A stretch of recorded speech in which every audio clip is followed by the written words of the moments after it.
بسم اللہ الرحمن الرحیم نحمدہ ونصلی علی رسولہ الکریم والحمد للہ رب العالمین۔ اس باب میں آپ صلی اللہ علیہ وآلہ وسلم کے رات کے قیام کی فضیلت اور اس کے اوقات اور اس کی اہمیت اور اس کی کیفیت کے بارے میں بتایا جا رہا ہے کہ آپ صلی اللہ علیہ وآلہ وسلم کی تہجد کی نماز کیسی تھی۔ اور جو اب ہم حدیث پڑھیں گے تو اس حدیث مبارک میں یہ بتایا جائے گا کہ آپ صلی اللہ علیہ وآلہ وسلم تہجد کی قضا بھی فرماتے تھے۔ وعنہا رضی اللہ عنہا قالت کان رسول اللہ صلی اللہ علیہ وسلم اذا فاتته الصلاة من اللیل من وجع او غیر صلی من النہار سنتی عشرۃ رکعہ، رواہ مسلم۔ انہی سے یعنی حضرت عائشہ رضی اللہ عنہا سے روایت ہے کہ جب نبی کریم صلی اللہ علیہ وآلہ وسلم سے کسی درد یا کسی اور وجہ سے رات کی نماز رہ جاتی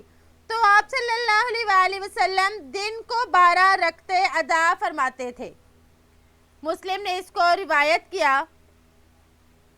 وجع کا مطلب ہوتا ہے مرض یا تکلیف، تو یعنی کوئی بیماری، کوئی درد وغیرہ۔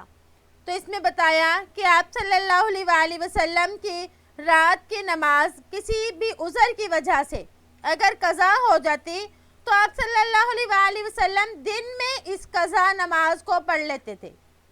اور یہی مفہوم ایک دوسری روایت سے بھی معلوم ہوتا ہے جس میں فرمایا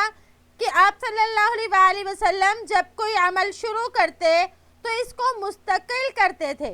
اور جب آپ صلی اللہ علیہ وآلہ وسلم رات کو سوتے رہ جائے یا کسی بیماری کی وجہ سے نہ اٹھ پاتے تو پھر آپ دن میں 12 رکعت پڑھا کرتے تھے۔ تو اس سے یہ معلوم ہوا کہ سنت اور نفل کی عادت ہو تو بعد میں اس کو پڑھ لے تاکہ عادت باقی رہے، یہ نہ ہو کہ چھوڑنے کی عادت پڑ جائے۔ وعن عمر بن خطاب رضی اللہ عنہ قال قال رسول اللہ صلی اللہ علیہ وسلم من نام عن حزب او عن شیء منہ فقرأه فيما بين صلاة الفجر وصلاة الظہر كتب له كأنما قرأه من الليل۔ حضرت عمر بن خطاب رضی اللہ عنہ سے روایت ہے کہ نبی کریم صلی اللہ علیہ وآلہ وسلم نے ارشاد فرمایا جو شخص اپنے مقررہ وظیفے یا اسی قسم کی کسی چیز سے رہ جائے پس وہ اسے فجر اور ظہر کی نماز کے دوران پڑھ لے تو اس کے لیے لکھ دیا جاتا ہے کہ گویا اس نے وہ رات کو ہی پڑھا ہے۔ حزب کہتے ہیں کسی حصے کو یا ورد یا وظیفہ یا لوگوں کی جماعت، ہتھیار، پارٹی، یہ کئی معنوں کے لیے آتا ہے، اور اس کی جمع احزاب آتی ہے، اور یہاں پہ ہم اس کا ترجمہ ورد کریں گے یا وظیفہ کریں گے۔ اگرچہ یہ روایت بھی پہلے گزر چکی ہے لیکن امام نووی رحمہ اللہ اس کو دوبارہ لے کر آئے کیونکہ اس میں بھی قیام اللیل کے بارے میں فرمایا، یعنی جو شخص رات کو کچھ پڑھنے کا عادی ہے، مثلاً 8 رکعت نماز پڑھنے کی اس کی عادت ہے، یا وہ کچھ قرآن پڑھتا ہے یعنی قرآن پاک کے تلاوت کرنے کی اس کی عادت ہے، تو اب عموماً آدمی اس کو پورا ہی کرتا ہے، اور اگر کسی دن اس کو نیند کا غلبہ ہو جائے یا کوئی اور وجہ ہو تو یہ رات کے اعمال کو پورا نہ کر سکے اور ایسے ہی سو جائے تو اب یہ ظہر سے پہلے ان اعمال کو پورا کر لے، تو اگر ایسا کرے گا تو اس کو پورا ثواب ملے گا۔ اس کا یہ مطلب نہیں ہے کہ ان اعمال کی یعنی نفل عبادت کی قضا ہے، بلکہ مطلب یہ ہے کہ اس کی جو عادت ہے وہ باقی رہے، تو اس لیے ایسا فرمایا۔ وعن ابی ہریرہ رضی اللہ عنہ قال قال رسول اللہ صلی اللہ علیہ وسلم رحم اللہ رجلا قام من اللیل فصلی وایقظ امرأته فإن أبت نضح في وجهها الماء رحم اللہ امرأۃ قامت من اللیل فصلت وأيقظت زوجها فإن أبى نضحت في الوجه الماء رواہ ابو داود بإسناد صحیح۔ حضرت ابو ہریرہ رضی اللہ عنہ سے روایت ہے کہ نبی کریم صلی اللہ علیہ وآلہ وسلم نے ارشاد فرمایا، اللہ تعالیٰ اس شخص پر رحم فرمائے جو رات کو اٹھ کر نماز پڑھے اور اپنی بیوی کو بھی جگائے، اگر وہ انکار کرے تو اس کے منہ پر پانی کے چھینٹے مارے۔ اللہ تعالیٰ اس عورت پر رحم کرے جو رات کو عبادت کرے اور نماز پڑھے اور اپنے خاوند کو بھی جگائے، اگر وہ انکار کرے تو اس کے منہ پر پانی کے چھینٹے مارے۔ ابو داود نے صحیح سند کے ساتھ نقل کیا۔ ناصحت یہ باب فتح یفتح سے آتا ہے، اس کا مطلب ہوتا ہے پانی کے چھینٹے دینا۔ تو اس میں فرمایا ناصحہ فی وجہہا، یعنی خاوند جو ہے اپنی بیوی کو عبادت کے لیے جگانے کی کوشش کر رہا ہے۔ تو مطلب یہ کہ جس طرح بھی ممکن ہو ایک دوسرے کو اٹھانے کی کوشش کی جائے، کیونکہ شریعت کا منشا یہ ہے کہ میاں بیوی جس طرح دنیا کے معاملات میں ایک دوسرے کے مددگار ہوتے ہیں، اسی طرح ان کو دینی امور اور اطاعت الہی عبادت خداوندی میں بھی ایک دوسرے کے مددگار ہونا چاہیے۔ اگر ان میں کسی کو سستی ہو جائے تو دوسرا اس کی مدد کرے۔ تو اس سے یہ معلوم ہوا کہ ایک دوسرے کی مدد نیکیوں میں کرتے رہنا چاہیے۔ تو اس کے لیے حکمت عملی کون سی اختیار کی جائے، وہ موقع محل کے مطابق ہوگی کہ کس طرح ایک دوسرے کو چست کرنا ہے۔ اسی سے یہ بات بھی معلوم ہوئی کہ ہر مسلمان کو دوسرے مسلمان کے لیے اس کی عبادت میں معاون اور مددگار بننا چاہیے اور ایک دوسرے کو عبادت میں مشغول کرنے کی کوشش کرنی چاہیے۔ جیسے کہ اس میں یہ بتایا کہ وہ اس کو رات کی نماز کے لیے یعنی تہجد یا فجر وغیرہ کی نماز کے لیے جگائے اور اس کو کوشش کے ساتھ جگائے، یعنی اگر وہ نہیں جاگ رہا تو یہاں پر بتایا کہ چھینٹے پانی کے ڈالے، یعنی محنت اور مشقت کے ساتھ جگائے، اچھے طریقے سے جگایا جائے تاکہ اس کی غفلت دور ہو جائے۔ وَأَنْهُ وَأَنْ أَبِي سعید رضی اللہ عنہما قال رسول اللہ صلی اللہ علیہ وسلم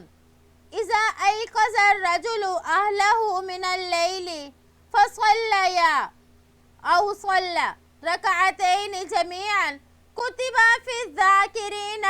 والذاکرات رواہ ابو داود باسناد صحیح۔ حضرت ابو ہریرہ اور ابو سعید خدری رضی اللہ عنہما سے روایت ہے کہ نبی کریم صلی اللہ علیہ وآلہ وسلم نے ارشاد فرمایا،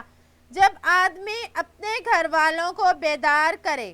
اور پھر وہ دونوں نمازیں پڑھیں یا اکٹھی 2 رکعتیں پڑھیں تو ان دونوں کو ذاکرین اور ذاکرات میں لکھ دیا جاتا ہے۔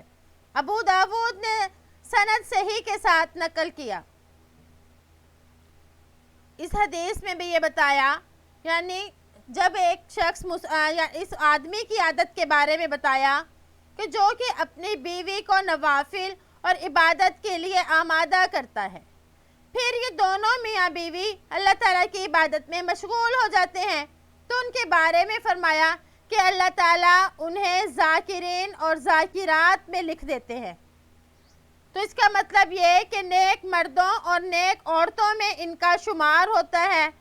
یہ ان لوگوں کا شمار ان لوگوں میں ہوگا جن کے لیے اللہ تعالیٰ نے مغفرت اور اجر عظیم کا وعدہ فرمایا ہے۔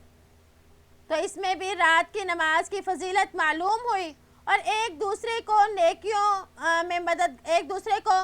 نیکیوں پر ابھارنے کی بھی فضیلت معلوم ہوئی۔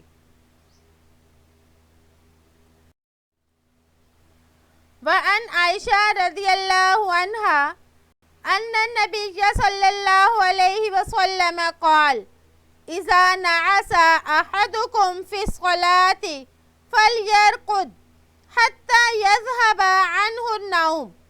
فإن أحدكم إذا صلى وهو ناعس لعله يذهب یستغفر فیسب نفسہ۔ حضرت عائشہ رضی اللہ عنہا سے روایت ہے کہ نبی کریم صلی اللہ علیہ وآلہ وسلم نے ارشاد فرمایا، جب تم میں سے کسی شخص کو نماز میں اونگ آئے تو اسے چاہیے کہ وہ سو جائے یہاں تک کہ اس سے اس کی نیند دور ہو جائے، اس لیے کہ جب تم میں سے کوئی آدمی اونگتا ہوا نماز پڑھتا ہے تو ہو سکتا ہے کہ استغفار کی جگہ وہ اپنے آپ کو گالی دینے لگے۔ ناعس یہ باب فتح یفتح سے اسم فاعل کا صیغہ ہے، تو اس کا مطلب ہے اونگنا۔ تو اس حدیث میں فرمایا اذا نعس احدکم فی الصلاۃ، یعنی نماز میں اگر اونگ آ جائے تو اس وقت میں نیند کو دور کرنے کے لیے تھوڑی دیر آرام کر لینا چاہیے۔ یعنی نماز میں جتنا خشوع اور خضوع ہوگا، جتنا حضور قلب ہوگا، تو اتنی ہی وہ نماز قبولیت کے زیادہ قریب ہوگی۔ تو نیند کی حالت میں خشوع اور خضوع جو ہے وہ نہیں حاصل ہوتا، اور یہی نہیں کہ صرف خشوع اور خضوع حاصل نہیں ہوتا، بلکہ کبھی کبھی ایسا ہوتا ہے کہ آدمی نیند میں کہتا کچھ ہے، کہنا کچھ چاہتا ہے اور کہہ کچھ اور رہا ہوتا ہے، جیسے کہ اس حدیث میں بھی فرمایا کہ کرنا تو اس نے استغفار ہوتا ہے، مگر نیند میں ہونے کی وجہ سے وہ اپنے آپ کو برا کہنے لگتا ہے، یعنی کوئی اور الفاظ کہنا شروع ہو جاتا ہے۔ تو اس لیے فرمایا کہ اپنے اس نیند کو دور کر لیں، تھوڑی دیر آرام کر لیں تاکہ آپ کی چستی لوٹ آئے اور پھر اس کے بعد عبادت میں مشغول ہو جائیں۔ وعن ابی ہریرہ رضی اللہ عنہ قال قال رسول اللہ صلی اللہ علیہ وسلم اذا قام احدکم من اللیل فاستعجم القرآن على لسانه فلم يدر ما يقول فلیضطجع۔ حضرت ابو ہریرہ رضی اللہ عنہ سے روایت ہے کہ نبی کریم صلی اللہ علیہ وآلہ وسلم نے ارشاد فرمایا، جب تم میں سے کوئی رات کو عبادت کے لیے کھڑا ہو اور قرآن کو پڑھنا اس کی زبان پر مشکل ہو رہا ہے، پس اس کو کوئی علم نہ ہو کہ وہ کیا کہہ رہا ہے، تو اس کو چاہیے کہ وہ لیٹ جائے۔ فلیضطجع یعنی اس کو چاہیے کہ وہ لیٹ جائے۔ تو اس سے بھی معلوم ہوا کہ جب آدمی رات کو اٹھا تاکہ اللہ کی عبادت کرے، اللہ کی بارگاہ میں اپنی عاجزی کا اظہار کرے،